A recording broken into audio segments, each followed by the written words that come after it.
ورحمة الله وبركاته. إن الحمد لله نحمده ونستعينه ونستغفره ونعوذ بالله من شرور أنفسنا ومن سيئات أعمالنا من يهده الله فلا مضل له ومن يضلل فلا هادي له أشهد أن لا إله إلا الله وحده لا شريك له وأشهد أن محمدا عبده ورسوله صلى الله عليه وآله وسلم. أعوذ بالله السميع العليم من الشيطان الرجيم من همزه ونفسه ونفخه. يا أيها الذين آمنوا اتقوا الله حق تقاته ولا تموتن إلا وأنتم مسلمون. يا أيها الناس اتقوا ربكم الذي خلقكم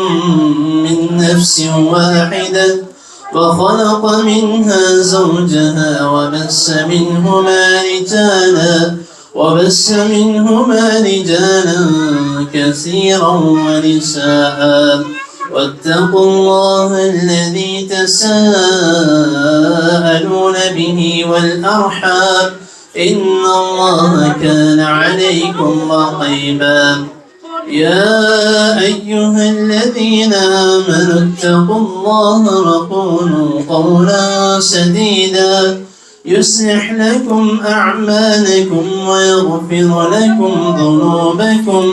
ومن يطع الله ورسوله فقد فاز فوزا عظيما. قال رسول الله صلى الله عليه وآله وسلم النكاح من سنتي فمن رغب عن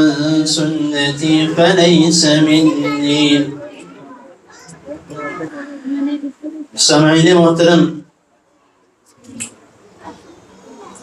ابھی جو آیت کریمہ اور جو خطبہ مسنونہ آپ کے سامنے میں نے بیان کیا ہے اور آیات تلاوت کی ہیں، اس کو خطبہ جمعہ بھی کہا جاتا ہے اور خطبہ نکاح بھی کہا جاتا ہے، جو کہ رسول اللہ صلی اللہ علیہ وسلم جب بھی کسی کا نکاح پڑھاتے تو اس کے نکاح کے شروع میں یہ خطبہ مسنونہ پڑھتے اور ان آیات کی تلاوت کرتے۔ ان آیات میں کچھ باتیں ایسی ہیں جو کامن ہیں۔ سب سے پہلی بات تو یہ ہے کہ اللہ تعالیٰ نے ان آیات میں جو تمام مسلمانوں کے لیے، خواہ وہ مرد ہیں، عورت ہیں، بچہ ہے، بزرگ ہے، کوئی بھی ہے، اللہ تعالیٰ نے ان آیات میں سب سے پہلے جو ذکر کیا ہے وہ اتقوا اللہ، اللہ تعالیٰ سے ڈر جانے کا کیا۔ اتقوا اللہ میں بہت سی چیزیں شامل ہیں، صرف یہی نہیں کہ ہم کوئی ایسا عمل کر رہے ہوں اور کرنے کے بعد ہم یہ کہ ہمیں اللہ دیکھ رہا ہے۔ ہر کام میں جھوٹ بول رہے ہوں، دھوکہ بازی ہے یا کسی بھی قسم کا کوئی معاملہ ہے، تو ہمیں یہ جان لینا چاہیے، یہ سمجھ لینا چاہیے کہ اللہ تعالیٰ ہمیں دیکھ رہے ہیں۔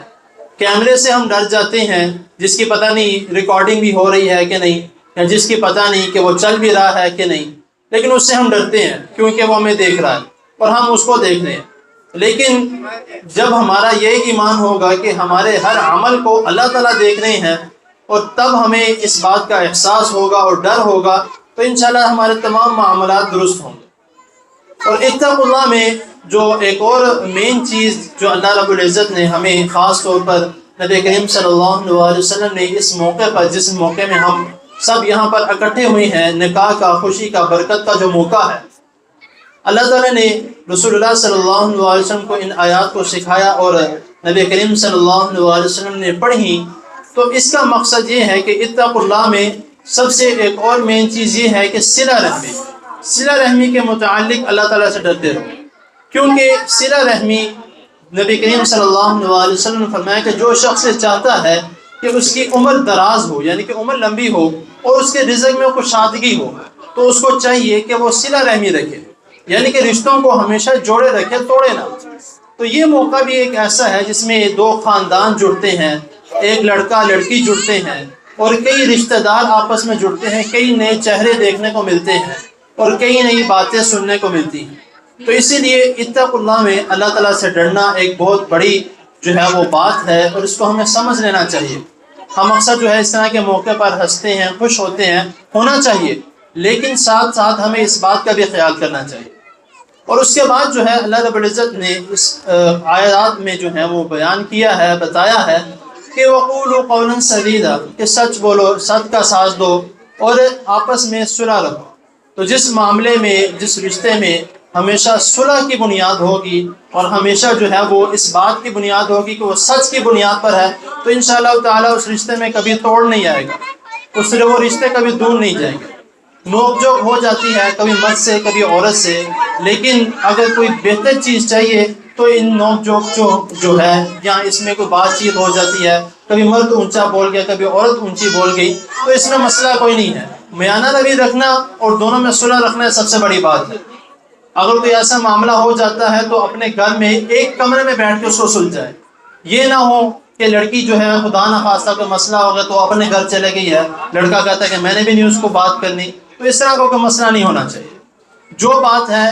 اکیلے بیٹھ کے آپس میں سلجھا لیں۔ بھائی لوگ تو چاہتے ہیں، شیطان کیا چاہتا ہے؟ شیطان سب سے زیادہ تب خوش ہوتا ہے جب دو میاں بیوی آپس میں لڑتے ہیں۔ تو جب دو میاں بیوی آپس میں لڑتے ہیں، شیطان اپنے چیلوں کو جو اس کے ماننے والے ہیں ان کو بھی شاباشی دیتا ہے، ان کو سرٹیفکیٹ دیتا ہے کہ تم نے بہت اچھا کام کیا۔ تو اس کا ہمیں خیال کرنا چاہیے، جس مقصد کے لیے، جس اللہ تعالیٰ نے مرد اور عورت کو بنایا ہے اور اللہ تعالیٰ نے جو ایک سکون کا ذریعہ بنایا ہے، اللہ تعالیٰ ہمیں وہ سکون حاصل کرنے کی توفیق عطا فرمائے۔ جس مقصد کے لیے ہم یہاں پر اکٹھے ہوئے ہیں، اللہ تعالیٰ دو خاندان جوڑے ہیں، اللہ تعالیٰ ان میں ہمیشہ تا قیامت جو ہے وہ سلوک، اتفاق، محبت ہمیشہ بنائے رکھے، دو خاندانوں میں بھی اور ان لڑکا لڑکی میں بھی۔ تو جب ان لڑکا لڑکی میں جو ہے وہ سلوک، اتفاق، محبت رہے گی تو انشاءاللہ تعالیٰ خاندانوں میں بھی رہے گی اور رشتہ داروں میں بھی رہے گی۔ تو اللہ تعالیٰ کی حضور دعا ہے، اللہ تعالیٰ ہم جس مقصد کے لیے یہاں پر اکٹھے ہوئے ہیں، اللہ تعالیٰ ہمارا اس مقصد کو قبول فرمائے، اور اس مقصد کے لیے اللہ تعالیٰ جو ہمیں اکٹھا کیا ہے، اللہ تعالیٰ اس کو بابرکت اور اس کو رحمتوں والا بنا دے۔ وآخر دعوانا ان الحمدللہ رب العالمین۔ بیٹا عبدالرحمان بن جبار بشیر، وظیفہ متین احمد، 1,00,000 روپے طلائی سونا آپ کے نکاح میں آپ کو قبول ہے؟ عبدالرحمان بن جبار بشیر، وظیفہ متین احمد، حق مہر طلائی سونا جس کی مالیت تقریباً 1,00,000 روپے ہے، آپ کے نکاح میں دے رہا ہوں، آپ کو قبول ہے؟ عبدالرحمان بن جبار بشیر، وجیہہ متین احمد، حق مہر طلائی سونا جس کی مالیت تقریباً 1,00,000 روپے ہے، آپ کے نکاح میں دے رہے ہیں، آپ کو قبول ہے؟ الحمدللہ الحمدللہ رب العالمین والعاقبۃ للمتقین والصلاة والسلام علی اشرف الانبیاء والمرسلین اللهم صل علی محمد وعلی آل محمد كما صليت على ابراہیم وعلى آل ابراہیم انک حمید مجید اللهم بارک علی محمد وعلى آل محمد كما باركت على ابراہیم وعلى آل ابراہیم انک حمید مجید ربنا آتنا فی الدنیا حسنۃ وفی الآخرۃ حسنۃ وقنا عذاب النار وقنا عذاب القبر وقنا عذاب النار۔ اے اللہ ہم سب کے گناہوں کو معاف فرما، اے اللہ ہم سب کے صغیرہ کبیرہ گناہوں کو معاف فرما، اے اللہ ہم سب کے اپنے رحم سے فرما، اے اللہ ان دونوں خاندانوں کے اپنے رحم سے فرما، یا اللہ ہمیشہ سلوک اتفاق کا فرما، اے اللہ ہمیشہ سلوک اتفاق کا فرما، یا اللہ ان دونوں نے آدمی میں آپس میں پیار محبت اتفاق سلوک کا فرما، یا اللہ ہمیشہ پیار محبت سلوک اتفاق کا فرما، اے اللہ نچوکیوں سے بچا، اے اللہ لائنوں سے بچا، لوگوں کی بدگوئیوں سے بچا، اے اللہ بے رحمت والا معاملہ فرما، اپنے کرم والا معاملہ فرما، اے اللہ ہم سب کے گناہوں کو معاف فرما۔ اللہم صلی علی محمد وعلی آل محمد کما صلیت علی ابراہیم وعلى آل إبراهيم إنك حميد مجيد اللهم بارك على محمد وعلى آل محمد كما باركت على إبراهيم وعلى آل إبراهيم إنك حميد مجيد وصلى الله تعالى على خير خلقه محمد وآله وأصحابه أجمعين برحمتك يا أرحم الراحمين.